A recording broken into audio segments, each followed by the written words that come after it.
Hello बच्चों, welcome to my YouTube channel. आज की इस वीडियो में हम बात करने वाले हैं द्विघात समीकरण और उसके मूल के बारे में। आज की इस वीडियो में हम पढ़ेंगे कि द्विघात समीकरण क्या होती है और द्विघात समीकरण के मूल किसे कहते हैं। इस वीडियो को पूरा देखने के बाद आप किसी भी द्विघात समीकरण के मूल आसानी से ज्ञात कर पाएंगे। तो चलिए बच्चों, स्टार्ट करते हैं। सबसे पहले हम बात करते हैं कि द्विघात समीकरण क्या होती है।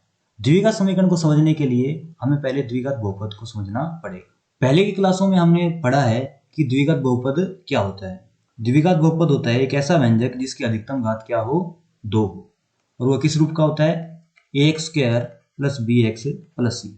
अगर कोई व्यंजक इस रूप का है तो वो क्या कहलाता है, द्विघात बहुपद कहलाता है। ये हमने पिछली की क्लासों में किया है, ठीक है। अब देखिए द्विघात समीकरण क्या होती है। अगर मैं द्विघात बहुपद fx को अगर 0 के बराबर रख दूं तो जो हमें समीकरण प्राप्त होती है वो क्या कहलाती है, द्विघात समीकरण कहलाती है।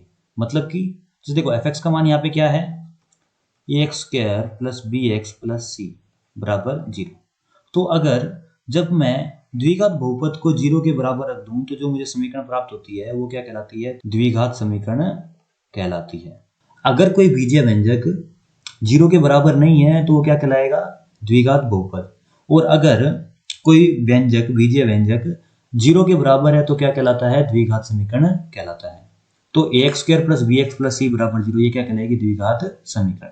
देखिए जो ये ax square plus bx plus c क्या होता है, द्विघात बहुपद का क्या होता है, मानक रूप होता है। इसी तरह ax square plus bx plus c बराबर 0 क्या होता है, द्विघात समीकरण का मानक रूप होता है।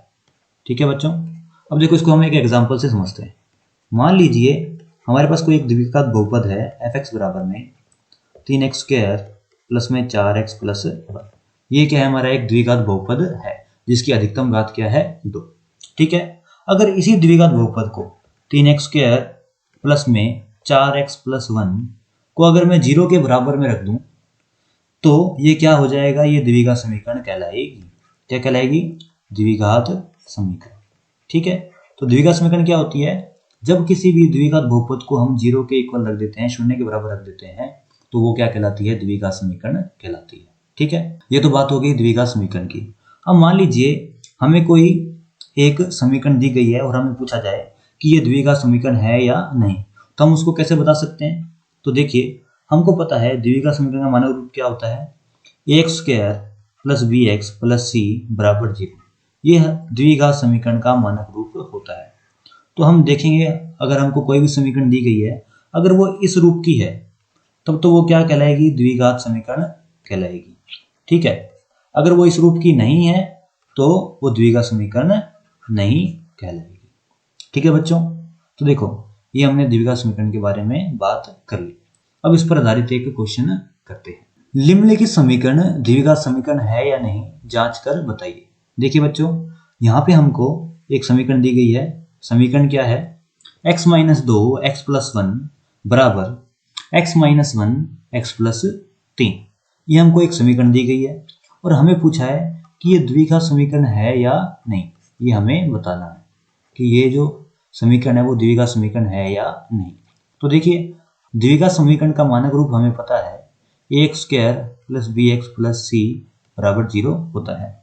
हम इस समीकरण को हल करेंगे और देखेंगे कि ये इस रूप की है या नहीं। अगर ये समीकरण इस रूप की होती है तो ये द्विघात समीकरण होगी, अन्यथा नहीं। तो चलिए इस समीकरण को हल करते हैं। देखिए ये हमको समीकरण दी गई है, x minus 2 x plus 1 x minus 1 x plus 3। इसको हम हल कैसे कर सकते हैं, तो देखो सबसे पहले क्या करते हैं, हम ये जो हमारा बायां पक्ष है इसको हल करते हैं। इसको हल कैसे करेंगे, इस पहले x को इस x से गुणा करेंगे, तो x का x से गुणा किया तो आया x स्क्वायर। ठीक है। अब इस x को वापिस प्लस 1 से गुणा करेंगे तो क्या आएगा, प्लस का x। इसी तरह ये जो हमारा 2 है इसको x से गुणा करेंगे माइनस 2 को तो आएगा माइनस का 2x। इसी तरह जब इस 2 को इस प्लस 1 से गुणा करेंगे तो आएगा माइनस का 2।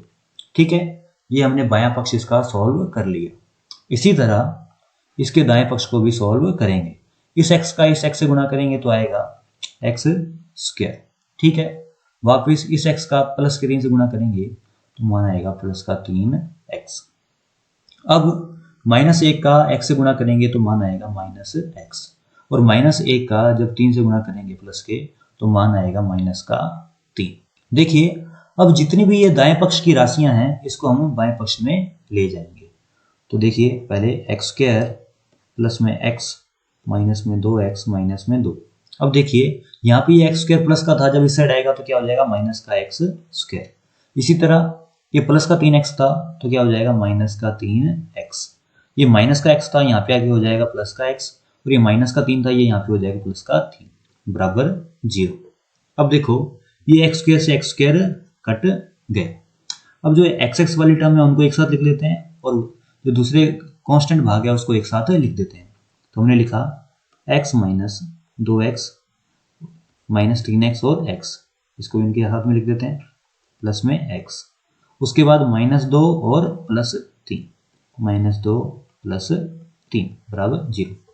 तो देखो ये x और ये x कितने हो गए 2x। 2x में से -2x किए तो हो गए 0, तो बचा क्या यहाँ पे माइनस का 3x। तो इसका मान आएगा माइनस का 3x, और -2 + 3 क्या होगा प्लस का 1 बराबर 0। तो देखिए ये जो हमको समीकरण क्या प्राप्त हुई -3x + 1 बराबर 0। और द्विघात समीकरण का मानक रूप हमको पता है क्या होता है, a² + bx + c बराबर 0। तो हम देख सकते हैं कि ये जो समीकरण है वो मानक रूप की तरह नहीं है, क्योंकि यहाँ पे जो अधिकतम घात है वो क्या है 1, और द्विघात समीकरण में अधिकतम घात क्या होनी चाहिए 2। तो ये जो समीकरण है वो द्विघात समीकरण नहीं है, क्योंकि ये मानक रूप जो है द्विघात समीकरण का उसके अनुरूप नहीं है। ठीक है बच्चों, तो इस प्रकार हम किसी भी समीकरण को देख के बता सकते हैं कि वो द्विघात समीकरण है अथवा नहीं। अब हम बात करते हैं कि द्विघात समीकरण के मूल क्या होते हैं।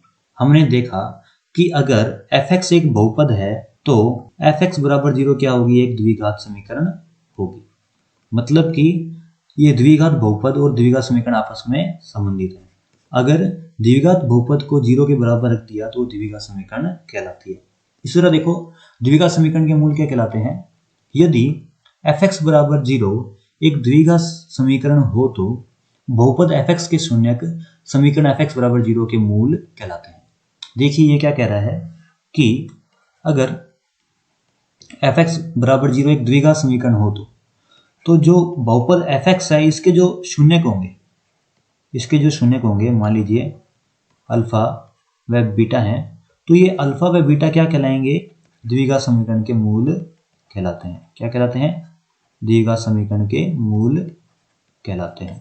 अर्थात देखो हमको अगर कोई भी द्विघात समीकरण दी गई है उसके मूल ज्ञात करने हैं तो हम क्या कर सकते हैं, जो द्विघात बहुपद अगर उसके जो शून्यक होंगे वही द्विघात समीकरण के मूल कहलाते हैं। मान लीजिए हमारे पास कोई एक समीकरण है, क्या x² माइनस में 4x प्लस में 1 बराबर 0।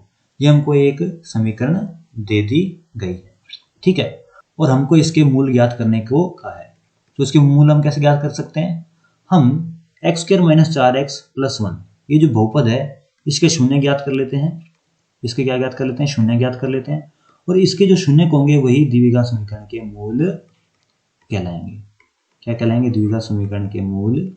अब हम बात करते हैं द्विघात समीकरण के मूल होते क्या, इनका मतलब क्या होता है। ठीक है, तो देखिए मान लीजिए ये हमारा f(x) बराबर में ax² plus bx plus c एक द्विघात बहुपद है। क्या है, द्विघात बहुपद, ठीक है, और अल्फा व बीटा इसके क्या हैं, शून्यक। तो हमको पता है कि शून्य क्या होते हैं, x का वह मान जहां पे द्विघात बहुपद का मान क्या हो जाता है, शून्य हो जाता है। मतलब कि f ऑफ अल्फा बराबर 0 और f ऑफ बीटा बराबर 0। अर्थात अगर x के मान को हम अल्फा से प्रतिस्थापित कर दें तो उसका मान क्या आएगा, 0। मतलब कि x alpha square plus b alpha plus c किसके बराबर होगा, 0 के।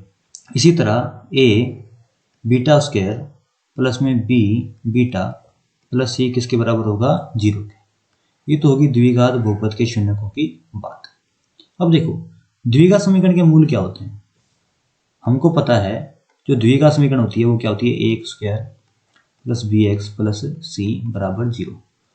ठीक है, द्विघात समीकरण के मूल क्या होते हैं, x का वह मान जो द्विघात समीकरण को संतुष्ट करता है वह क्या कहलाता है, मूल कहलाता है। मतलब कि x का वह मान जो इस द्विघात समीकरण को संतुष्ट करेगा, मतलब कि x का मान रखने पर इसका जो बायां पक्ष है वो दाएं पक्ष के बराबर हो जाएगा, तो उसको क्या कहते हैं, समीकरण को संतुलित करना।